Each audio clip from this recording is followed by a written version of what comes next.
देवताओं को नहीं दिया उन्होंने। इतना ये कीमती ज्ञान है, इतनी कीमती चीज है सनकादि ऋषि, उसको हल्के में नहीं लेना, इतना इंपॉर्टेंस है इसका। What is importance of this story, ये पूछा तो इसका इंपॉर्टेंस बताया। इतना इंपॉर्टेंस है कि देवताओं को भी नहीं मिला, जो गाढ़ावारा वालों को मिल रहा है वो देवताओं को भी नहीं। और इंपॉर्टेंस बताने के लिए दो स्टोरी बताई है, एक भक्ति का आख्यान बताया है और एक गोकर्ण आख्यान बताया है। गोकर्ण आख्यान में बताया धंधकारी जैसे पापी का उद्धार हुआ, प्रेत बनने के बाद भी मरते मरते पाप करते करते करते करते मर गया, और मरकर ऐसा पापी प्रेत बनता है, प्रेत बन गया तो प्रेत योनि से भी उसका उद्धार जब कथा मिली तो हो गया, और एक भक्ति का दुख दूर हुआ। अब ये दो एग्जाम्पल ऐसे हैं कि इन दोनों को आप कंपेयर नहीं कर सकते। भक्ति महारानी साक्षात भगवान का हृदय, भगवान का स्वरूप, और धुंधकारी महान नीच महान पापी, दोनों सिरे की बातें, उत्तर और दक्षिण, पूर्व पश्चिम, दोनों में कोई तुलना नहीं हो सकती। एक कितना नीच एक कितना महान, ऐसे एग्जाम्पल क्यों दिए? ये दिखाने के लिए कि जब महान से महान हो या नीच से नीच हो, शांति मिलेगी तो सत्संग से मिलेगी, शांति मिलेगी तो भगवत शरणागति से मिलेगी, ईगोलेसनेस होने से मिलेगी, और कैसे नहीं मिलेगी। महान से महान भक्ति महारानी ऐसी हो, उनको भी शांति मिलेगी, ज्ञान वैराग्य की जागृति होगी, उनके भी पुत्र का दुख दूर होगा तो सत्संग से, और महान नीच से नीच कर्म करने वाला है उसका भी उद्धार हो सकता है तो सत्संग से। तो बीच वालों का सबका समाहार हो जाता है, गाढ़ावारा वालों का, मिडिल क्लास वाले हम लोग, ना बहुत पापी ना बहुत पुण्यात्मा, ना भक्ति जैसे ना धंधुकारी जैसे, बीच वालों का सबका समाहार स्वतः हो जाता है। इसलिए दो उदाहरण दिए, एक बहुत ऊंचा एक बहुत नीचा, तो बीच वालों का अपने आप स्वतः उसमें समाहार हो गया, समृद्ध हो गए, सम्मिलित हो गए। तो सबके लिए, ऊपर और नीचे दोनों में, और बीच वालों सबके लिए। भक्ति महारानी दुखी है वृंदावन में, नारद जी महाराज आए हैं, पृथ्वी लोक में सब जगह अशांति है, सोचा अब वृंदावन दर्शन करके आऊं। श्री कृष्ण भगवान लीला संवरण की ही है, जस्ट उस समय की बात है, आज से लगभग 5000 वर्ष पहले की बात है। नारद जी जब आए वृंदावन तो वृंदावन में एक बड़ा आश्चर्य देखा। संसार में उनको कहीं शांति नहीं मिली, क्योंकि कलयुग का आरंभ हो रहा था, और उस समय इतना खुरापात नहीं था, लेकिन संतों के लिए इतना ही बहुत लगता है। थोड़ा सा पाप भी संतों को बहुत बड़ा दिखाई देता है, थोड़ी सी अशांति, थोड़ा सा टेंशन हो आपको, संतों को बड़ा बुरा लगता, असहज लगता है कि क्यों ये टेंशन में पड़े हैं गाढ़ावारा वाले, क्यों दुखी हैं बेचारे, अकारण कोई रीजन तो है नहीं।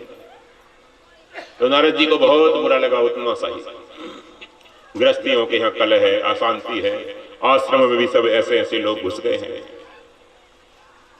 सब जगह ऐसा ऐसा हो रहा है, बड़ी अशांति हुई।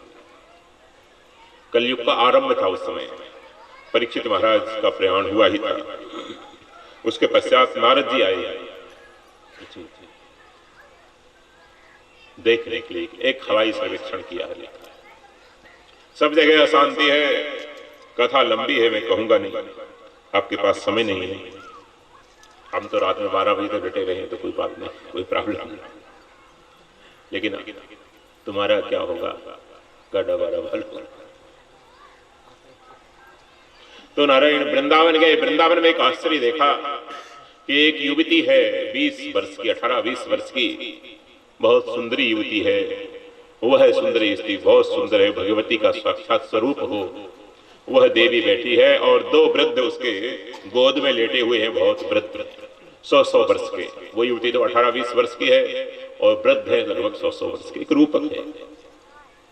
नारद जी ने सोचा कि इसके दादा परदादा होंगे कोई, और ये उनकी सेवा कर रही है, बेटी पोती पड़पोती है, उनकी सेवा कर रही है, ग्रैंड डॉटर है उनकी, अपने ग्रैंडफादर की सेवा कर रही होगी, हवा कर रही होगी, बार बार जगाने का प्रयास कर रही है, और वो बार बार बेहोश हो जाते हैं।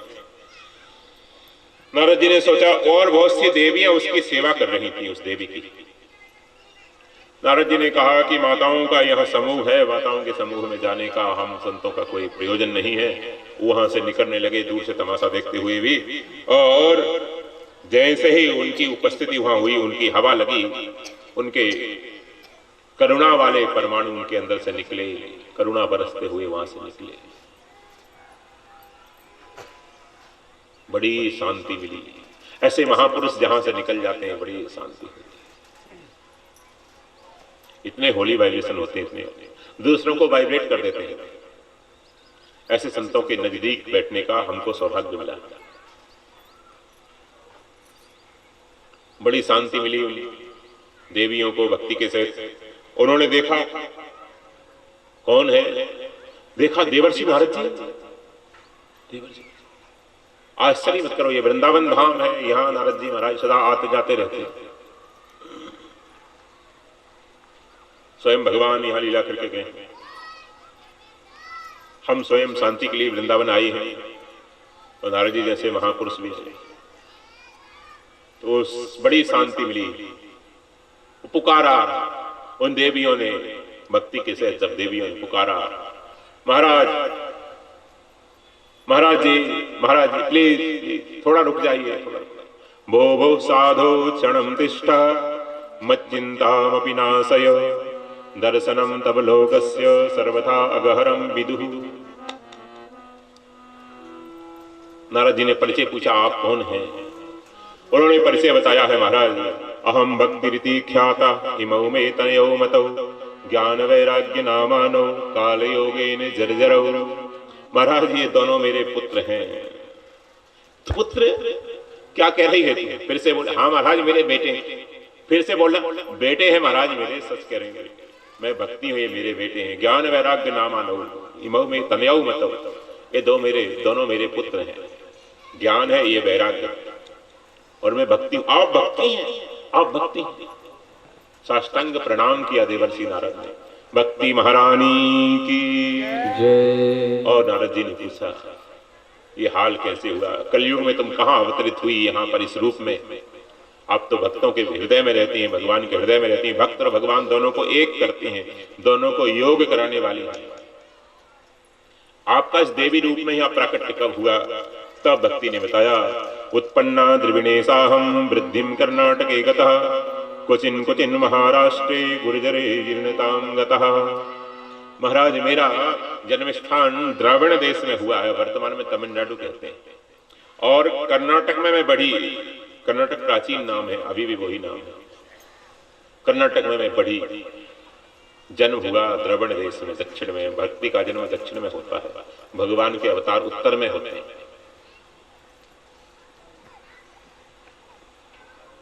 कर्नाटक में मैं बड़ी हुई, पली बढ़ी, खेली कूदी। उसके बाद महाराष्ट्र आई मैं, तो महाराष्ट्र में कहीं कहीं कुचिन महाराष्ट्र, कहीं कहीं मेरे को सम्मान हुआ, कहीं कहीं रामकृष्ण हरि हरि बोल करके लोगों मेरा सम्मान। उसके बाद में फिर पंढरपुर आदि से चलते चलते गुजरात आई, महाराष्ट्र से समुद्र किनारे किनारे, वहां से कास्टर, वहां से किनारे किनारे आते आते आते आते गुजरात आई। गुजरात आते ही महाराज गुर्जरे जीर्णतां गतः, गुजरात आते ही मैं जीर्ण शीर्ण हो गई। श्री डोंगरे जी महाराज गुजरात से ही आते थे, और डोंगरे जी महाराज कहते थे कि जो पैसों का दास है वो भगवान का दास नहीं बनेगा। ये प्रॉब्लम, पैसों का दास। बड़े बड़े बंदरगाह थे, लोग बड़े बड़े व्यापार करते थे, व्यापार में लगे हैं, विषय भोगों में लगे हैं, धन कमाना है, भोग भोगना, बस यही जीवन का उद्देश्य है। वहां कहां भक्ति, वहां तो जीर्ण शीर्ण होगी। उसके बाद मैं राजस्थान होते हुए वृंदावन की तरफ भागी, तो वृंदावन में मैं तो फिर से नवीन, पहले से मैं नवीन हो गई, युवती हो गई, लेकिन मेरे बेटे युवक नहीं हुए, ये दोनों वृद्ध ही पड़े। वृंदावन में भी नहीं मिली, अर्थात वृंदावन में मेरे को तो सम्मान मिला। रिक्शे वाले भी यहाँ राधे राधे बोलता है, राधे राधे महाराज, राधे राधे राधे राधे राधे राधे, प्रेम की धारा बहती है। लेकिन ज्ञान और वैराग्य से यहाँ के लोग भी वंचित हैं। बड़ी बड़ी हवेलियां बना रहे हैं, वैराग्य नहीं है विषयों से, सब गृहस्थी हो गए हैं, कोई विरक्त नहीं है, तो वैराग्य भी नहीं है। और विवेक भी नहीं है देही का, शरीर और आत्मा का विवेक भी नहीं है। उस भागवत करते रहते हैं, सुनते रहते हैं, वेद पढ़ते रहते हैं, सुनते रहते हैं, कर्म कांड करते रहते हैं। बिहारी जी का दर्शन कर लिया, करा दिया, बस उसी में वो भी नहीं है। वैराग्य भी नहीं है, विवेक भी नहीं है, दोनों नहीं है। भक्ति तो है थोड़ी बिहारी जी से, श्री राधा वल्लभ जी से भक्ति तो है, लेकिन ज्ञान नहीं, विवेक नहीं। और महाराज मैं तो पुष्ट होती हूं विवेक और वैराग्य दोनों होने से। दोनों मेरे को पुष्ट करने वाले हैं। मां को पुष्ट बालक करते हैं। बालक सुपुत्र हो, भक्त हो, तो मां को बहुत बड़ी पुष्टि मिलती है, तुष्टि मिलती है, एक सेटिस्फेक्शन मिलता है। बच्चे अच्छे हो तो मां को संतोष मिलता है। स्त्री की पूर्णता पुत्र से है, और सुपुत्र से है। सुपुत्र हो जाए तो स्त्री की पूर्णता हो जाए। मां बनने के बाद फिर ज्यादा इंद्रियां प्रबल नहीं होती, ज्यादा विषयों में नहीं दौड़ती। अगर शास्त्रीय पद्धति से जीवन है तो कंडीशन अप्लाई। तो मां बनने के बाद स्त्री में एक सेटिस्फेक्शन है। लेकिन बेटे अगर दुखी रहे तो फिर मां दुखी रहती है। मां हूं महाराज, मैं तो बेटों के दुख से दुखी हूं, आप प्लीज कुछ करिए। नारद जी ने बहुत उपाय किया, वेद वेदांत का पाठ सुनाया, गीता पाठ सुनाया। एक बार नहीं, गीता पाठे मुहुर्मुहु, बार बार सुनाया। गीता पाठ सुनकर थोड़ा सा बेहोशी दूर होती है, आंख खोलकर देखते हैं और फिर गिर जाते। तब नारद जी को बड़ी निराशा हुई कि गीता पाठ से भी इनकी कुष्ठता, इनका वृद्धता दूर नहीं हो रही तो क्या क्या। गीता पाठ से भी ज्ञान वैराग्य नहीं जाग रहे। वहां गीता की महत्ता घटाई हो ऐसी बात नहीं है। वस्तुतः यहां भागवत की महत्ता बढ़ानी है। दूसरी बात ये इस बात का द्योतक है, संकेत है कि वास्तव में गीता पाठ करने से ज्ञान वैराग्य नहीं जागते, बोध नहीं होता। केवल पाठ करते करते कुछ नहीं होता। जो पाठ किया है उसको जीवन में भी तो लाओ, उस पियो भी तो, हृदयंगम भी तो करो, कुछ प्रैक्टिकल भी तो करो। केवल पाठ करते रहोगे रोज गीता का, रामायण का, गीता का, रामायण, प्राण जाए पर वचन न जाए, प्राण जाए पर वचन न जाए, 50 बार बोल लिया और रोज वचन को झूठा कर देते हो। प्राण क्या, तुम्हारा तो 1 रुपया चला जाए तो भी वचन चला जाता है, 1 रुपया जा रहा हो तो भी वचन चला जाता है। और कहते हो प्राण जाए पर वचन न जाए, वचन जाए पर रुपया न जाए, वचन जाए पर रुपया न जाए। तो केवल पाठ से शांति नहीं मिलती जब तक आप प्रैक्टिकल नहीं करेंगे। देखो दवाई के बारे में बहुत सुन लिया, डॉक्टर से बहुत बड़ा डेमोन्स्ट्रेशन दे दिया उसने, बहुत ये दवाई ऐसी है महाराज, क्या बताएं, ऐसी ऐसी। लेकिन दवाई खाए ना तो पाठ करना तो केवल दवाई का पर्चा पढ़ना है, उसको प्रैक्टिकल करना, ये दवाई को खाना है, औषधि सेवन करना है। इसलिए गीता पाठ से भी ज्ञान वैराग्य की बेहोशी दूर नहीं हुई, अचेतना दूर नहीं हुई। बहुत निराश हुए, तब आकाशवाणी हुई, किसी सत्कर्म से इनका दुख दूर हो सकता है। पूछा सत्कर्म क्या है, तो आकाशवाणी फिर होती है, कोई सत्पुरुष सत्कर्म की डेफिनेशन बताएगा। आम आदमी नहीं बताएगा, वो कहेगा किसी को भूखे खिचड़ी खिला दो, बस यही सत्कर्म है। किसी रोगी को दवाई दे दो, यही सत्कर्म है। लेकिन एक्चुअली बड़े सत्कर्म ये कोई सत्पुरुष बताएगा। ये गांव गाड़ा बारा में आम आदमी नहीं बताएगा, कोई सत्पुरुष बताएगा सत्कर्म क्या है। तो बाद में पता चला कि वास्तव में सत्संग ही सत्कर्म है, सत्संग ही सत्कर्म, सबसे बड़ा सत्कर्म सत्संग है। ठीक है, आप दान करते हैं, चैरिटी करते हैं, डोनेट करते हैं, अनकंडीशनल सर्विस करते हैं, किसी की दवाई देते हैं, खिचड़ी देते हैं, किडनी देते हैं, ये ठीक है, भगवान ने दिया है, देना चाहिए, सेवा है, बाकी सत्कर्म नहीं है। सत्कर्म है सत्संग, सत्कर्म है सत्संग ही सत्कर्म है। ये सनकादि ऋषियों ने बताया, क्योंकि वो सत्पुरुष है। जगह जगह घूमे, पता नहीं चला। कई तो अंतर्धान हो जाते, छिप जाते गुफा में, कह देते महाराज जी का मौन है, क्योंकि नारद जी को हम जवाब नहीं दे पाएंगे, हमारी तोहनी होगी। इतने बड़े बड़े बोर्ड लगा रखे, 1008 श्री श्री महामंडलेश्वरी श्री श्री श्री श्री, और नारद जी के सामने तो मूर्खाचारी बन जाएंगे हम। जगत गुरुओं के बोर्ड लगा रखे, तब भी कुछ थे ऐसे। इन श्लोकों से पता चलता है। कैचित मुंह की भूत वेद, कई तो मौन हो गए। शिष्यों से कह दिया कि नारद जी आ रहे हैं, गुरुजी कह देना गुरुजी मौन है। गुरुजी मौन, ये महीना चल रहा है ना गुरुजी, माघ का महीना, ये माघ मकर राशि में सूर्य आ रहे हैं, तो गुरुजी मौन है। मानसिक रूप से प्रयाग स्नान करने जाते हैं, रोज जाते हैं, बोलते नहीं है। तो नारद जी चले गए। कई कहते हैं गुरुजी ये भी वहां गए। कोई जवाब नहीं दे पाया, आश्रम छोड़ छोड़ कर भाग गए, कई मौन हो गए। तब नारद जी निराश होकर बद्रीनाथ की शरण में आए, भगवान नर नारायण की शरण में। और बद्रीनाथ के दरवाजे पर ही इनको सनकादि ऋषि मिल गए। सनकादि ऋषियों ने कहा, नारद जी महाराज कहाँ जा रहे हैं? कौन पुकार रहा है? देखा सनकादि ऋषि है। नारद जी प्रणत हुए, वाह वाह वाह, आज सत्पुरुषों के दर्शन हुए हैं। ऐसे संत मिल गए तो नर नारायण साक्षात हो गए। और नर नारायण तो 2 रूप में है, यहाँ 4 रूप में भगवान मिल गए। सनक सनंदन सनकादि, सनक सनंदन सनत सनातन सनत कुमार, 4 रूपों में ये सनकादि ऋषि, सनक आदि।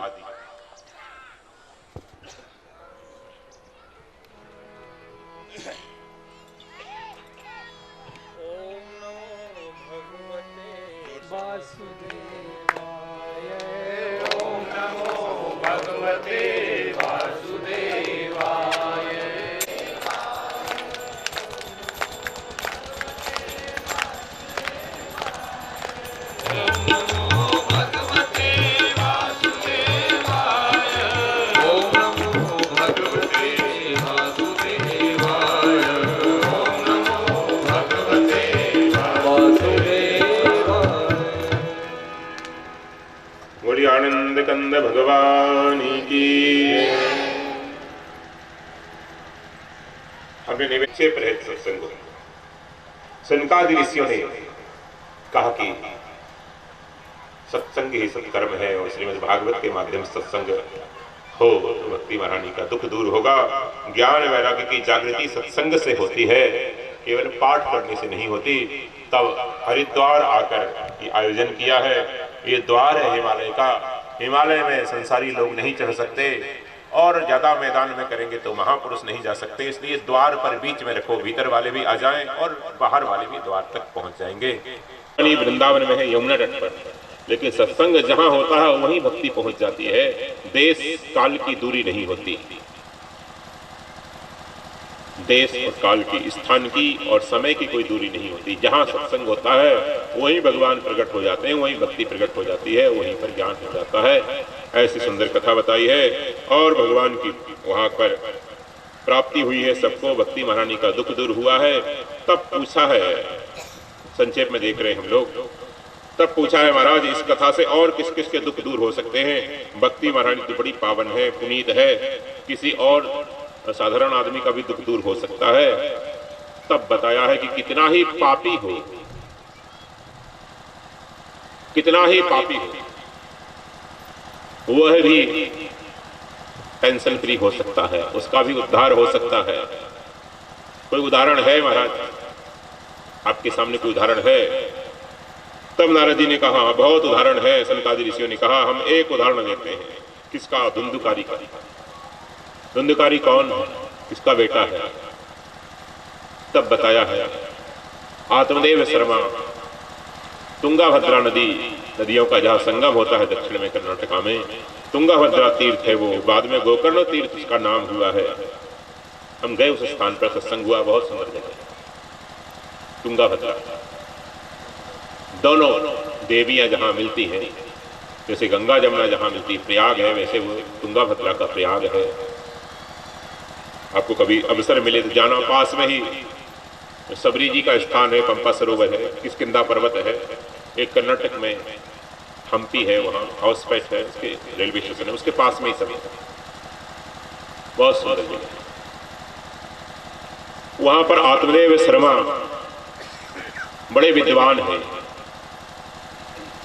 द्वितीय एवं भास्कर, कितने विद्वान हैं, जैसे दूसरे सूर्य हो ऐसे विद्वान हैं। इनकी विद्वत्ता का इतना प्रभाव है संतों में, ब्राह्मणों में, जैसे दूसरे सूर्य हो। जहां जाते हैं वहां प्रकाश हो जाता है ज्ञान से, सब उठकर खड़े हो जाते हैं।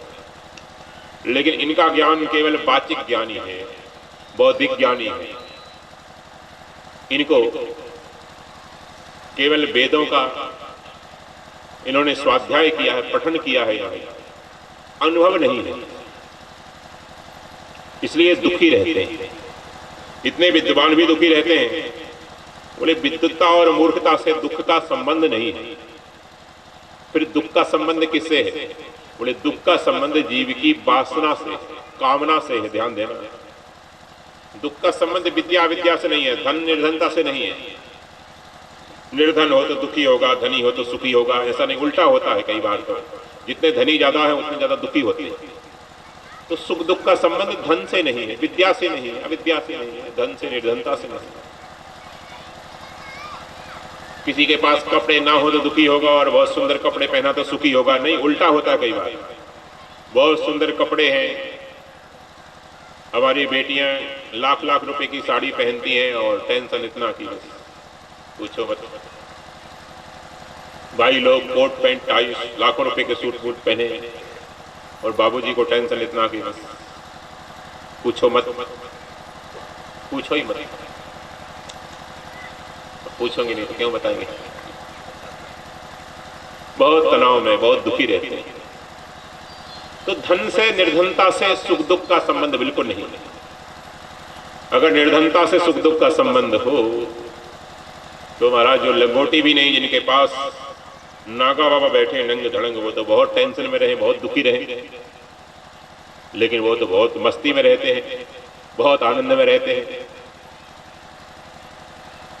हमारे पास केवल 2 जोड़ कपड़े रहते हैं एट ए टाइम, और आप लोगों से बहुत ज्यादा आनंद में रहते हैं, टेंशन फ्री रहते हैं। तो वस्तु से, पदार्थ से, धन से, निर्धनता से सुख दुख का संबंध नहीं है। किसी के पास पद हो तो टेंशन फ्री हो, नहीं, बड़ा पद हो तो ज्यादा बड़ा टेंशन है, बड़ा धनी है तो बड़ा टेंशन, बड़ा विद्वान है बड़ा टेंशन। तो विद्वत्ता और मूर्खता से, धन से और निर्धनता से, अमीरी से और गरीबी से दुख का कोई संबंध नहीं है। दुख एक मानसिक दशा, एक मानसिक रोग है, एक मानसिक विक्षिप्तता है। 30% तो लगभग सभी दुखी हैं। गाड़ा वाले की बात नहीं कर रहे, ऋषिकेश की बात।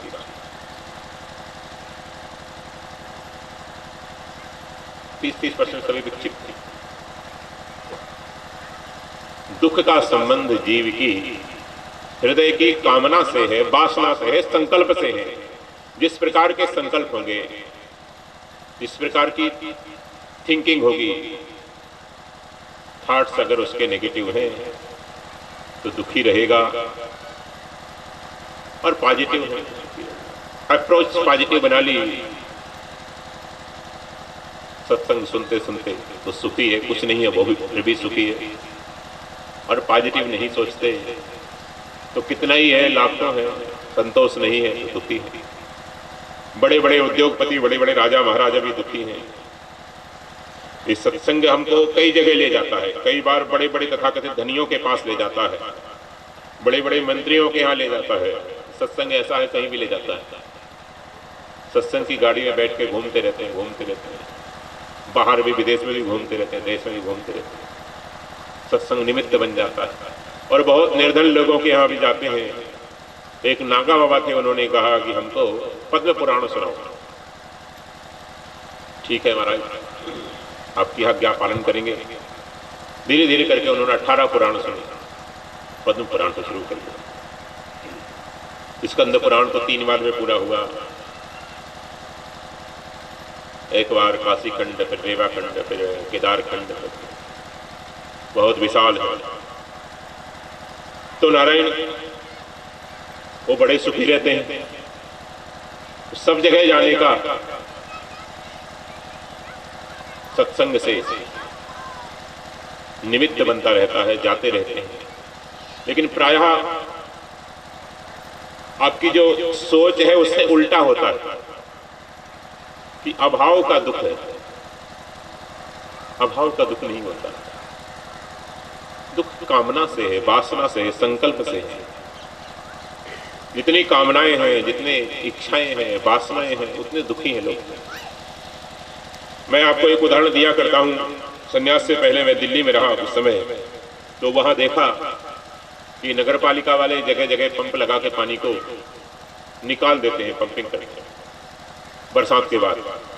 क्यों? अगर पानी रहेगा तो डेंगू के मच्छर फैलते हैं।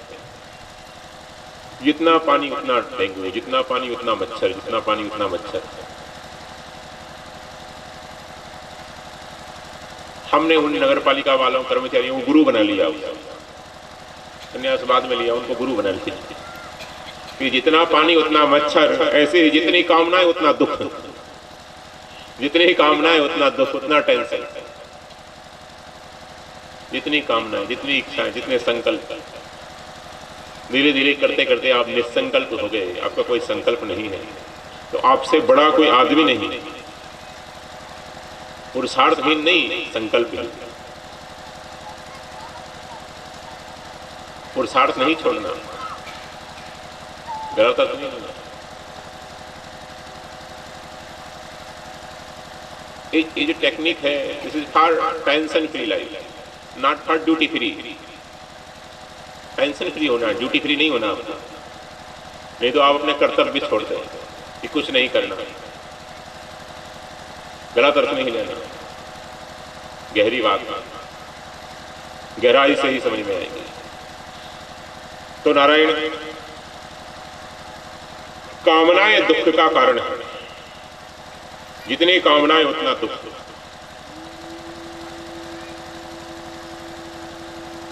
तीन प्रकार की कामनाएं प्रायः दुख देती हैं। तीन प्रकार की कामनाएं प्रायः दुख देती हैं। आप बैठे मत रहिए यहाँ पर, कार्यकर्ता यहाँ पर बैठे रहिए, देखिए, बिल्कुल घूमते रहिए, देखते रहिए, करते रहिए। अभी बिठाओ, अभी बिठाओ, कुर्सी दे दो, अभी बिठाओ। अब अभी जाना आना, आरती के समय आपका सम्मान होगा। अब सबका सम्मान, हम 3 घंटे आपका सम्मान ही करेंगे। अपमान तो आपको लगता है, थिंकिंग नेगेटिव है, इसलिए लगता है। सम्मान, कई लोग बोले से बोलते हैं महाराज थोड़ा हार्ड मोड, थोड़ा हार्ड। टीचर है, थोड़ा सा अनुशासन रखना पड़ता है, क्या करें। आप छात्र हैं, थोड़ा अनुशासन में रहना सीखो, क्या करें।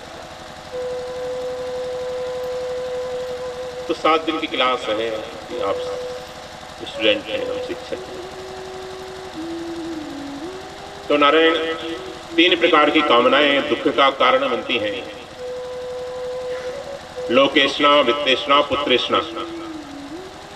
इसी को संतों ने, खासकर आप रामकृष्ण वचनामृत पढ़ेंगे तो ठाकुर रामकृष्ण परमहंस ने कंचन कामनी कीर्ति नाम से डिफाइन किया। धन की इच्छा, भोगों की इच्छा और सम्मान की इच्छा, सेक्स, मनी एंड रिस्पेक्ट। ये 3 प्रकार के संकल्प, 3 प्रकार की वासनाएं आपको दुख देती हैं। और कोई दूसरा व्यक्ति दुख नहीं देता, वस्तु दुख नहीं देती, संसार दुख नहीं देता। आपके भीतर जो 3 प्रकार के संकल्प हैं, ये आपके टेंशन के कारण है।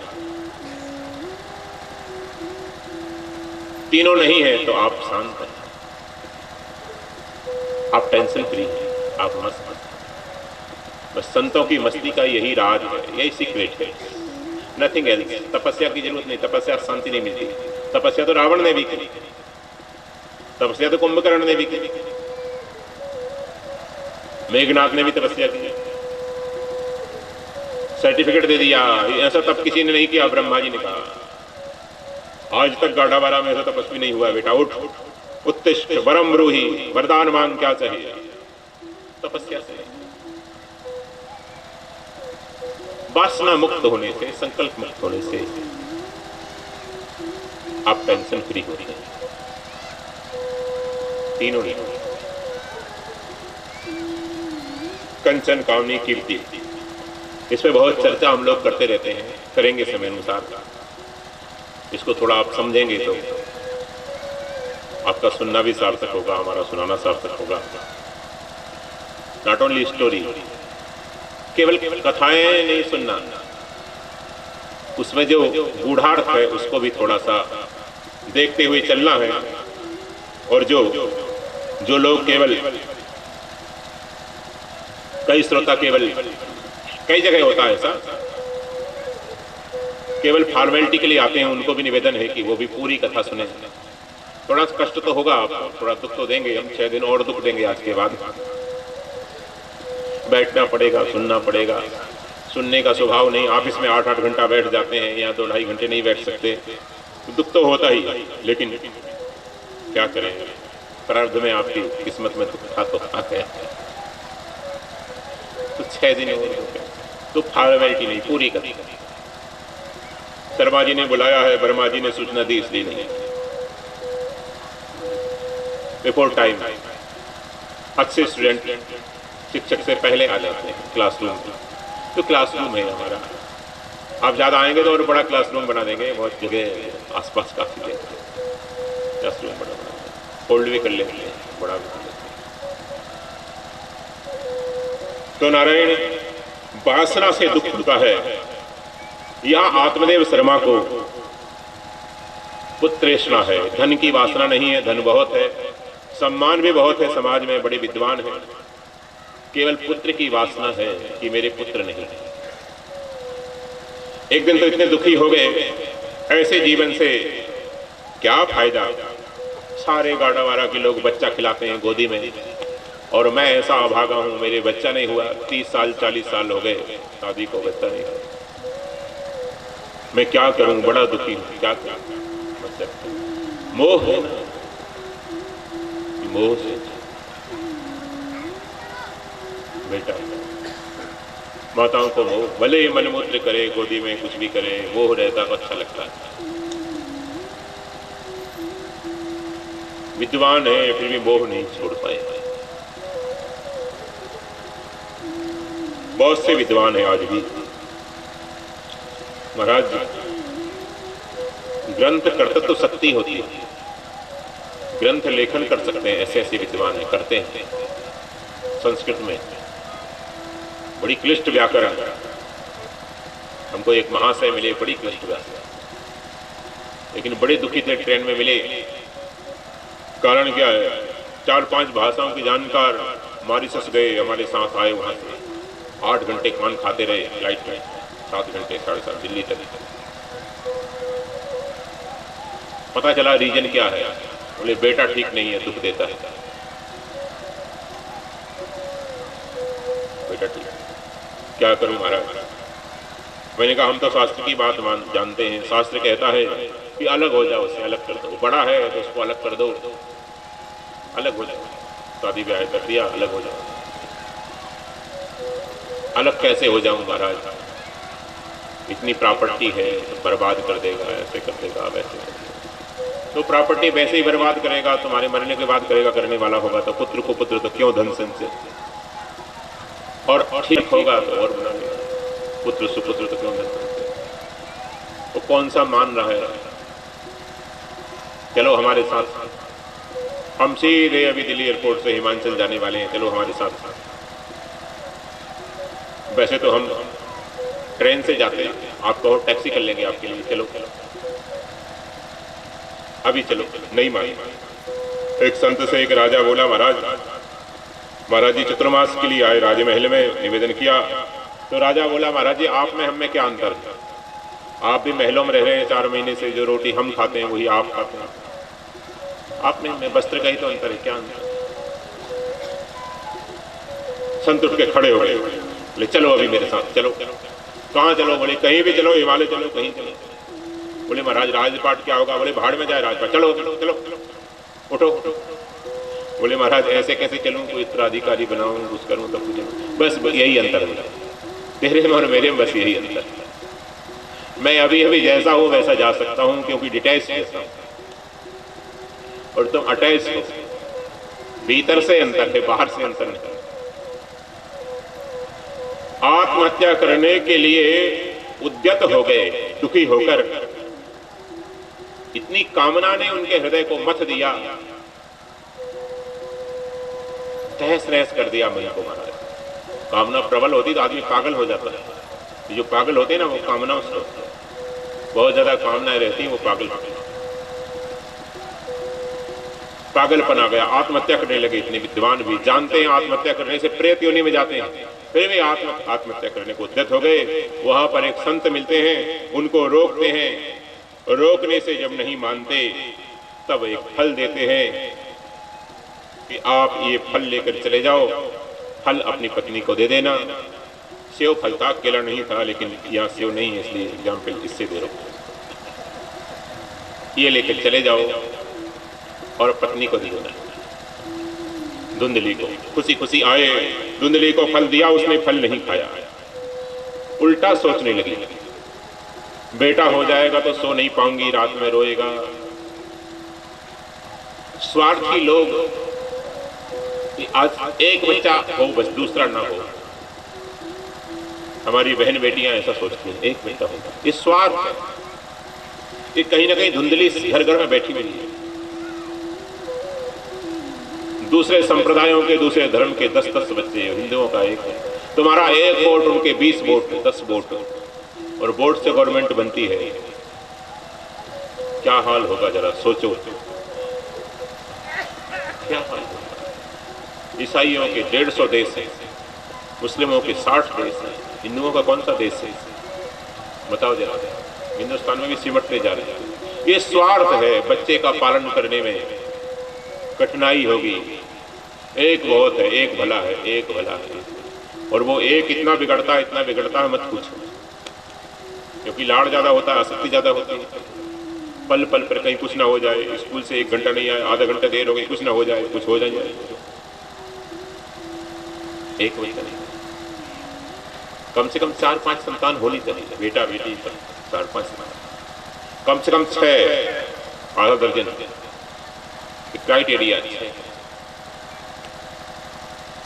तो मरोगे फिर हिंदुओं को नाश हो जाएगा। हिलाओ तुम खोपड़ी, तुम्हारे बच्चों को फिर बनना पड़ेगा, कन्वर्ट होना पड़ेगा। हिलाओ को, ये स्वार्थ है। यही तो धुंधली है। धुंधली ने यही सोचा है। आप देखें, बच्चा हो जाएगा तो मैं क्या करूंगी, फिर रोएगा, फिर उसको खिलाऊंगी। यही धुंधली बुद्धि है। ये कथाएं सब आपकी हमारी हैं, परोक्ष रूप से मत सोचो।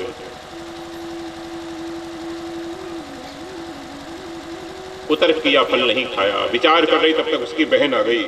चचेरी बहन थी दूर की, कुसंगी के यहाँ ब्याही हुई थी, शराबी के यहाँ पर। और महाराज उसने ऐसी पट्टी पढ़ाई इसको कि फल खाती विचार करके तो भी नहीं खाने दिया उसको। खा भी लेती कभी कदाचित, वो मन भी बनाती तो इसने नहीं खाने दिया। इसने कहा कोई बात नहीं। अरे बहन, फल किसी महापुरुष का दिया है, मेरे पति लेकर आए हैं, तो फल किसी क्या करूं, फल को कहां डालूं, कहां फेंकूं। बोले कुछ मत करो, गाय को खिला दो। जैसे किसी प्रसाद में अन्न है और आपकी एकादशी है, प्रसाद नहीं पा सकते तो गौ माता को दे दो। आप अमनिया है, शुद्ध है, तो गौ माता को दो। जूठा नहीं देना चाहिए गौ को। प्रसाद का भी दुरुपयोग नहीं होगा और आपका भी व्रत सुरक्षित रहेगा। तो गौ माता को खिला दो। ये फल संतों का दिया हुआ है, इसका भी अपमान न हो, और संतों की भी परीक्षा हो जाएगी और फल का भी दुरुपयोग नहीं होगा। रही बात बच्चे की, तेरे पति बच्चे का कहेंगे तो ऐसा कर, बच्चा तेरे को मैं दे दूंगी 1 लाख कर, तू आधी जमीन मेरे बच्चों को नाम करा दे। बहन ने उसको फल नहीं खाने दिया। सगी बहन भी स्वार्थ से ही बात करती है। ये सारे स्वार्थ से बात करते हैं। क्यों? इसकी जमीन, इसके अभी तक बच्चा हुआ नहीं, लगभग 50 वर्ष की आयु होने वाली है, अब 2-4 साल और नहीं होगा, ओवरेज हो जाएगी, तो इसके जमीन मेरे बच्चों को मिलेगी। कि सारे लोग स्वार्थ से ही तो व्यवहार करते हैं। देवरानी की भी ले लूं, बहन के भी ले लूं, मायके से भी ले आऊं, खाऊं। हमारे महाराज श्री का डाकिन ने जी बात ना डाकन लोग डाक और ले आऊं, और ले आऊं, और ले आऊं, और ले आऊं, और ले आऊं, और ले आऊं। आपने रंग नंबर लगाया, उधर से आइए। कार्यकर्ता कहाँ है? ठीक। बहन ने फल नहीं खाने दिया, उसकी नियत थी उसकी संपत्ति पे धुंधली की, फल गाय को खिला दिया और ये तो बहाना बनाकर कि फल खा लिया मैंने और इससे मैं गर्भवती हुई हूँ, ऐसा बहाना बना बना के कपड़ा वपड़ा बांध कर सो गई। तो माताओं को पता रहता है कैसे करना है, क्या करना है। पहले छोटा बांधा होगा, फिर बड़ा बांधा होगा। पति से सेवा करवाती है 9 महीने, उसके पश्चात बहन जो उस समय गर्भवती हुई थी, ठीक 9 महीने बाद उसके संतान हुई और वो लाकर पीछे के दरवाजे से दे देती है। पंडित जी बाजा बजवाते हैं, बेटा हुआ, बेटा हुआ, बहुत सा दान करते हैं और नामकरण का अवसर आया तो इसने कहा इसका नाम मैं धुंधकारी रखूंगी, क्योंकि मेरा नाम धुंधली है तो इसका नाम धुंधकारी रखूंगी। तो नारायण उसने धुंधकार, शास्त्र कहते हैं कि एक तो माता की राशि, एक राशि पर नाम नहीं होना चाहिए। जैसे सबके नाम सा पर रख लिए,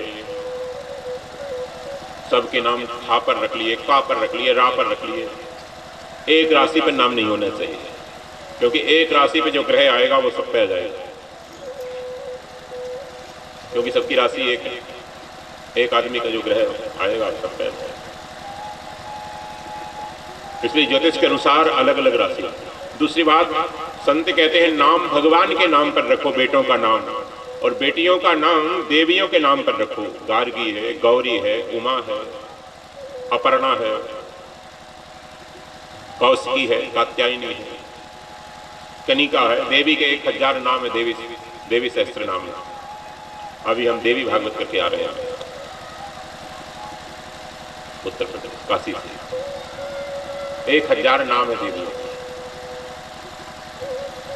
बालिकाओं के। छोटे भी हैं, आजकल चलन है 2 अक्षर के, छोटे भी हैं, ताकि बच्चों को बुलाओ तो, बालिकाओं को बुलाओ तो भगवान का नाम आए आपकी जबान पर, देवी का नाम आए। वैसे तो आता नहीं आपके नाम पे भगवान का, जबान पे भगवान का नाम दिन भर हलो हलो हाय हाय, भगवान का नाम लेते ही नहीं। तथाकथित जो पढ़े लिखे लोग हैं ना, मॉडर्न बनते हैं, वो भगवान का नाम दिन भर बीत जाता है, भगवान का नाम जबान पे नहीं आता। बच्चे स्कूल जा रहे हैं, बाय बाय बाय बेटा बाय, आ गए हाय हाय हाय हाय और बाय। अरे राम राम करके भेजो, नारायण करके भेजो, जय श्री कृष्ण बोलकर भेजो। क्या है हाय और बाय, हाय और बाय, हाय। ये कहाँ के वर्ड, क्या मीनिंग है इनका, कहाँ से इनकी उत्पत्ति हुई इन शब्दों की, क्या व्याकरण है, कुछ पता है क्या? पता तो है नहीं कुछ, वैसे ही नकल किए जा रहे हैं एक दूसरे की। अंग्रेज बोलते हैं तो हम बोलेंगे तुम अंग्रेज हो।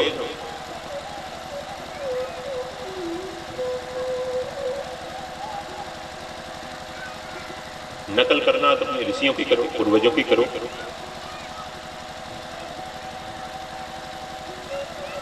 तो भगवान का नाम कम से कम बेटा बेटी को पुकारेंगे तो जबान पर आएगा तो सही। इसलिए भगवान के नाम पर बेटे का नाम रखो।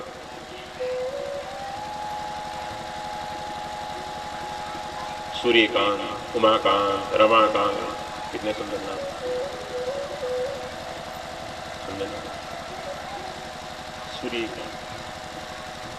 सूर्य का कांत, सूर्यकांत मानते हैं भगवान नारायण को, तो नारायण हो गया। रामाकांत, लक्ष्मी के कांत हैं भगवान नारायण। उमाकांत, उमा के कांत हैं भगवान शंकर।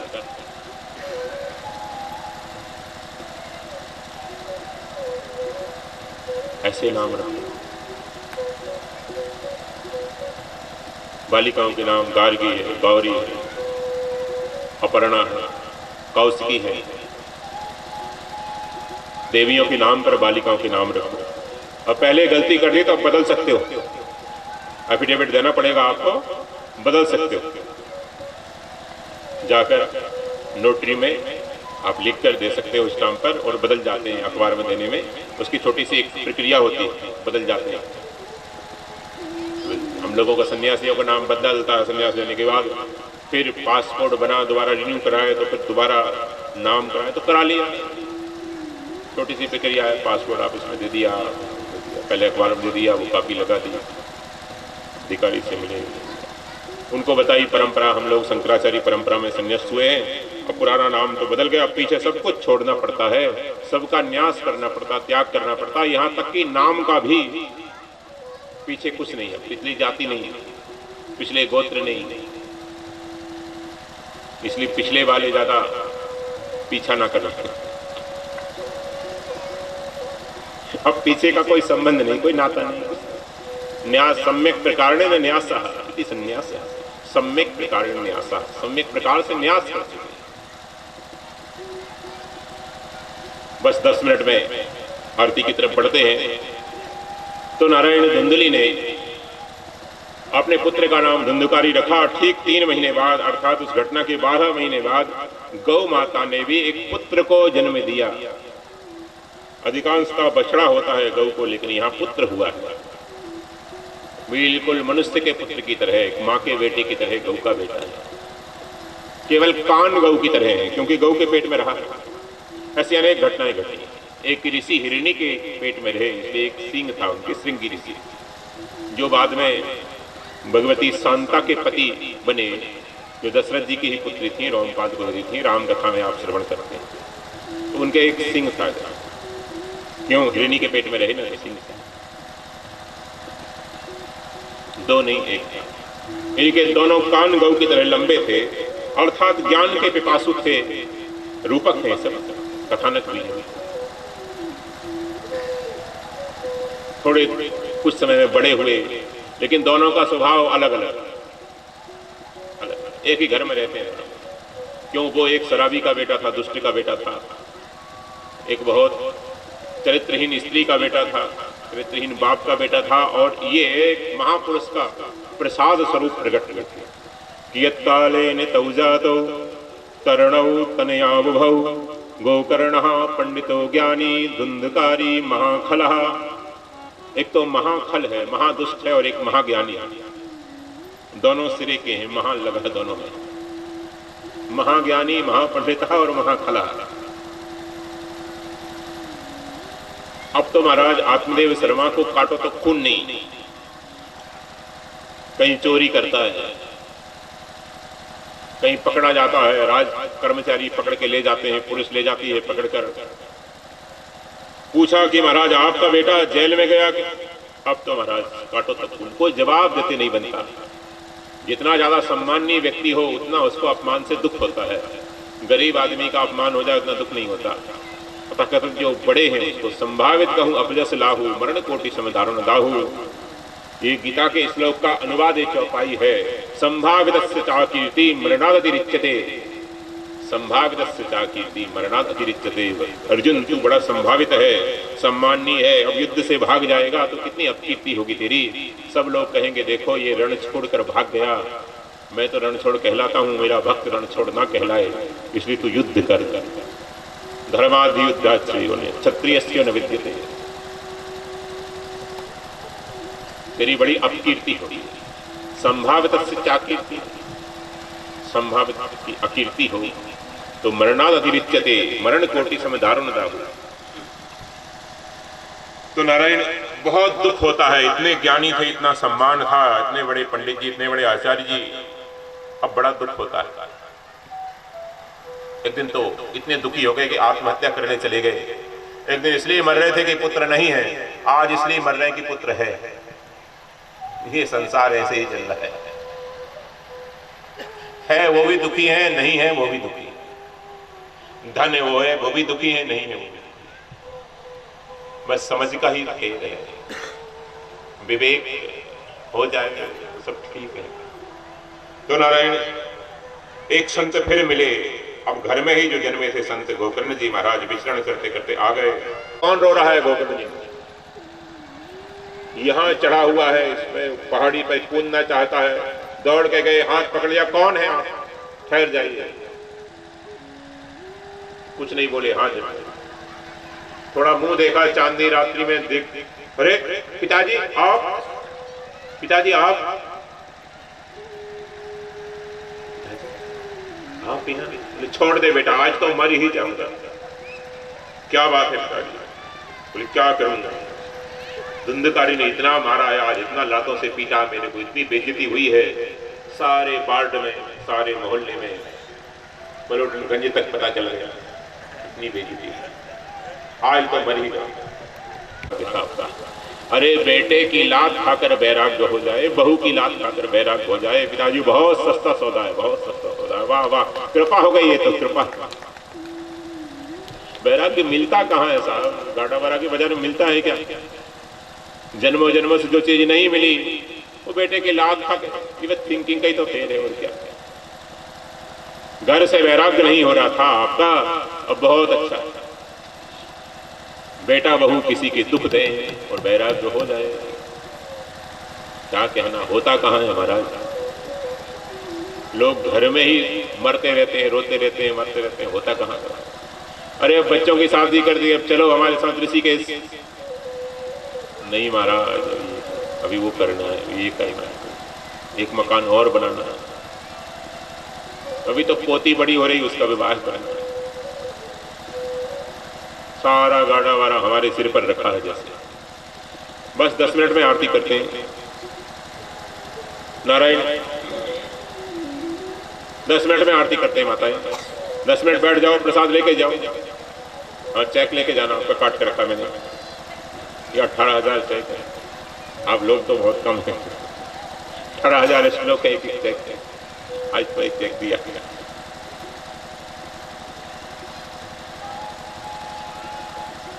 पिताजी को वैराग्य हो गया, अंत में माँ को मारा, माँ को वैराग्य नहीं था इसलिए कुएं में कूदकर आत्महत्या कर ली।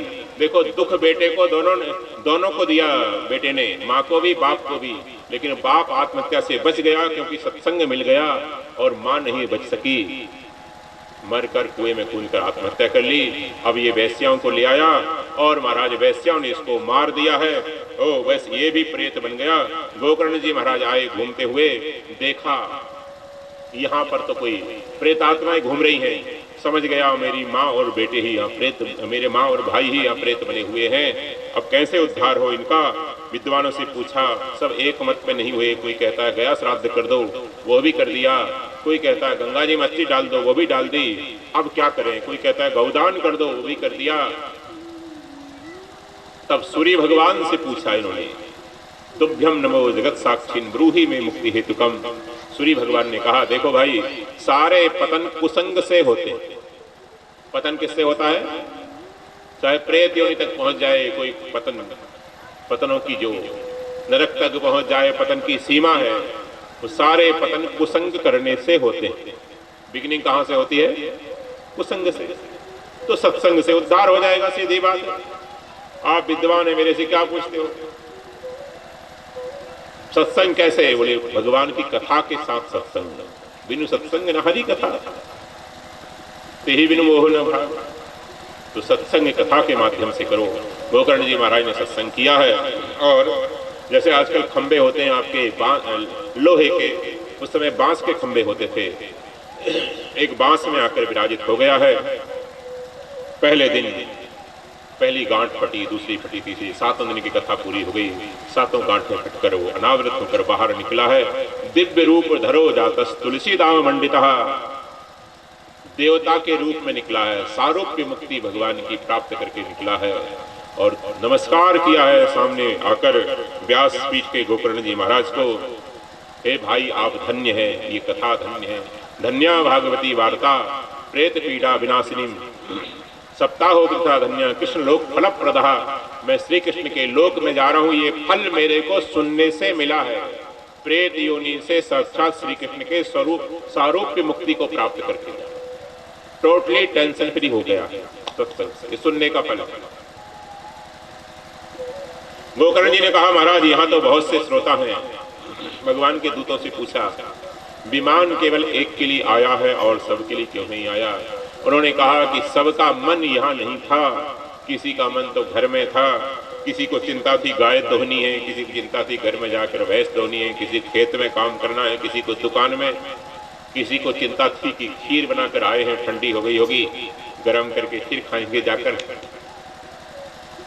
मन यहाँ नहीं था, केवल तन यहाँ बैठा था, मन से कथा नहीं सुनी, इसलिए उसका पूरा फल नहीं मिलेगा इनको। फल तो मिलेगा, पुण्य तो इनको होगा थोड़ा बहुत, 18-12 वालों को भी, लेकिन पूरा नहीं होगा। सबके सब पछताए। धुंधकारी तो चला गया। गोकर्ण जी महाराज ने फिर से उन पर कृपा करने के लिए एक बार सप्ताह किया, और अब तो सारे श्रोता बड़े श्रद्धा से सुन रहे थे। नियम बता दिया कि 7 दिन देखो भाई, किसी को बोलना नहीं, बोलो तो ध्यान रखना कम बोलना, और निंदा ना निकल जाए किसी की। 7 दिन तक निंदा ना निकल जाए, सास की, बहू की, एक आध की ननद की छूट दे सकते हैं। 7 दिन तक कोई निंदा ना निकले, झूठ ना निकले। जवान के 4 दोष हैं, इसलिए मौन होकर कथा सुनना चाहिए। व्रत करो तो मौन रहो, कथा सुनो तो मौन रहो, तीर्थ में जाओ तो मौन रहो। 4 दोष क्या है? असत्य, झूठ, निंदा, चुगली। तीसरा अपमान जवान कर देती है, किसी का बुरा बोलते हैं, कई लोग अपमान करते हैं बात बात में। चौथा गाली, अपशब्द। ये 4 दोष 3 अंगुल की जबान में है, इसलिए मौन का। तो इन 4 दोषों से बचकर कथा सुने। आहार विहार ठीक रखे, ब्रह्मचर्य का पालन करे, अशुद्ध वस्तु भक्षण ना करे, ना कराए। हो सके तो व्रत रहकर कथा सुने, और ना हो सके तो एक समय सुने। उसमें भी ना हो सके दोनों समय खा लो थोड़ा थोड़ा, लेकिन इतना भी नहीं कि कथा में नींद आए, आलस आए। लिखा है गरिष्ठ चीजें दाल आदि, लहसुन प्याज आदि बिल्कुल नहीं खाना 7 दिन। नशा तो, बीड़ी बीड़ी तो कथा में बीच बीच में जाके कई लोग, हाँ 7 दिन तो कम से कम बंद कर दो। 7वें दिन आपको ऐसे संकल्प दिलाने वाला हूँ, 7 दिन आप प्रयास करो, तैयारी करो सारे नशों का। तो नियम से कथा सुने। सब लोग नियम से श्रद्धा से सुन रहे थे। अब तो हम भी भगवान के धाम में जाएंगे, अब तो हम भी टेंशन फ्री होने वाले हैं 7 दिन बाद। अब तो 6 दिन रह गए, अब तो 5 रह गए, अब तो 4 रह गए। ऐसे आनंद से सुन रहे थे महाराज। और 7वें दिन चमत्कार हो गया, पूर्णा होती हुई। तो जितने श्रोता उतने विमान मंडराने लगे और उतर कर आ रहे हैं। और गोकर्ण जी के लिए भगवान स्वयं विमान लेकर आए हैं। हृदय से लगा लिया गोकर्ण जी को। दुंदुभी बज गई, देवताओं की जय जयकार हुआ। बोले भक्त वत्सल भगवान की। अयोध्यावासिनः पूर्वं यथा रामेण संगतः तथा कृष्णेन ते नीता गोलोकम योगी दुर्लभम। आज ऐसे पहले अयोध्या में त्रेता में ऐसी घटना घटी थी जब श्री राम के साथ सबके सब साकेत गए, और आज वही उसकी पुनरावृत्ति हुई है। गोकर्ण जी के साथ सबके सब गोलोक जा रहे हैं। संत और भगवंत दोनों उद्धार करने वाले हैं, हेतु रहित कृपा करने वाले हैं, ये तात्पर्य है। तो ये कथा सुनाकर ये श्रद्धा बढ़ाई गई श्रोताओं की कि धुंधकारी जैसा महापापी मरकर, पाप करते करते मरकर प्रेत बन गया, उसका उद्धार हो गया। हम तो अभी जिंदा हैं और इतने पापी नहीं हैं, हमारा उद्धार क्यों नहीं हो? ये विश्वास दिलाने के लिए ये 2 कथाएं यहाँ पर इसमें सुनाई गई हैं महात्म में। अब मूल कथा में हम लोग कल से प्रवेश करेंगे। परीक्षित सुख संवाद के अंतर्गत बड़ी दिव्य कथाएं हैं। आप लोग ठीक समय पर, ठीक 1 बजे कथा शुरू होगी और 4:30 पौने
निरजायत श्रोत्राद्वायुप्राणश्च मुखादग्निरजायत।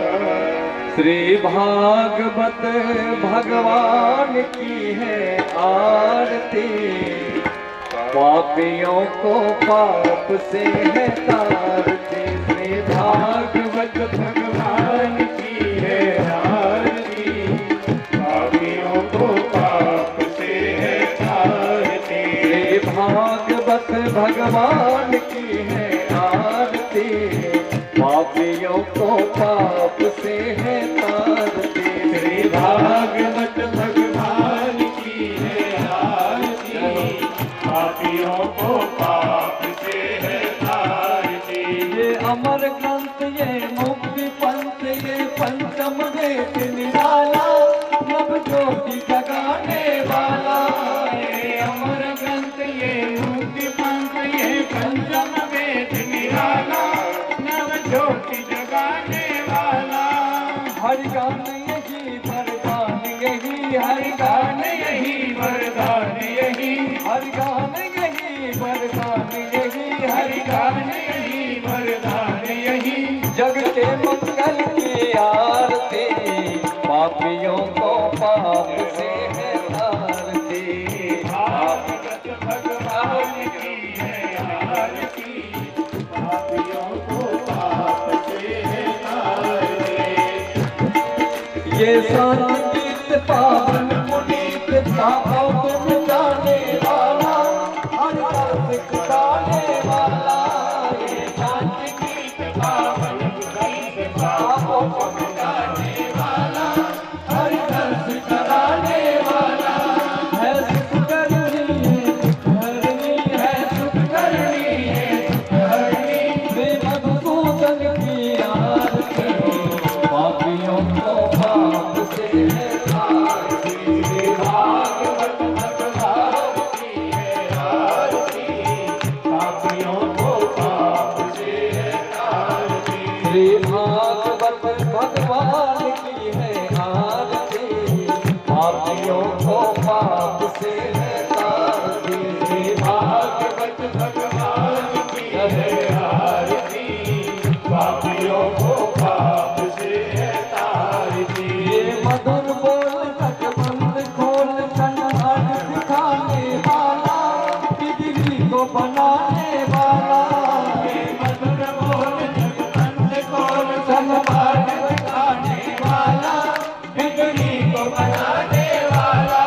श्री राम यही घनश्याम यही, श्री राम यही घनश्याम यही, श्री राम यही घनश्याम यही, श्री राम यही घनश्याम यही। प्रभु की महिमा की आरती, पापियों को पाप से है तारती। श्री भागवत भगवान की है आरती, पापियों को पाप से है तारती। श्री भागवत भगवान की है आरती, पापियों को पाप से है तारती। श्री भागवत भगवान की है आरती, पापियों को पाप से है तारती।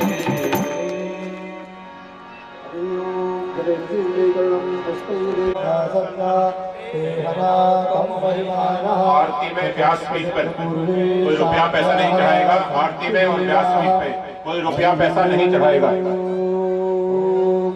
एकदन्ताय विद्महे वक्रतुण्डाय धीमहि तन्नो दन्ती प्रचोदयात्। हरिः ओम्।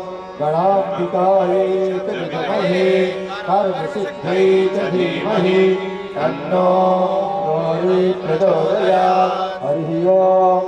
नारायणाय विद्महे वासुदेवाय धीमहि तन्नो विष्णु प्रचोदयात्। सेवन्ति कामकुलचम्पकपाटलाभि पुण्डागजाति करवाल तुलसी दल मंजरी तां पूजयामि जगदीश्वर मे प्रसीद।